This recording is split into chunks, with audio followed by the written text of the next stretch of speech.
miss ko talaga yung nagbigay sa akin ng opportunity maging si Juliana. Si Sir Deo. Dreamscape, maraming salamat. Sina Paolo Avellino. Oh, sino? Paolo Avellino.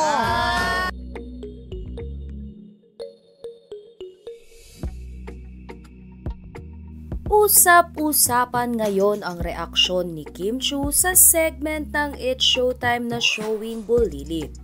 Ito nga ay matapos pahulaan ng It's Showtime family ang movie noon ni na Paolo Avellino at Janine Gutierrez.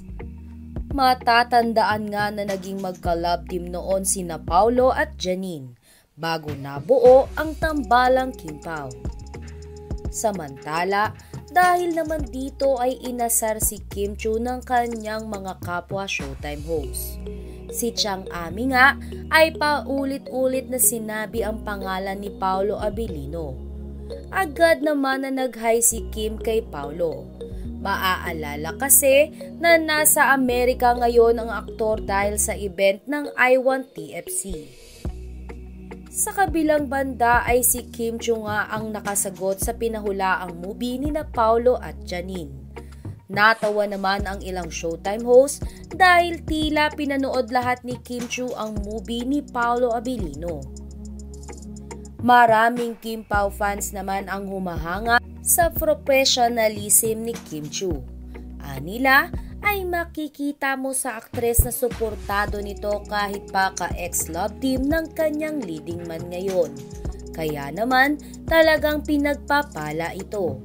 Sa katunayan ay naiyak si Kim Chiu habang binabati siya ng kanyang Showtime family sa natanggap na bagong award. Narito at panoorin natin.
Guwapo ni Kuya Bong!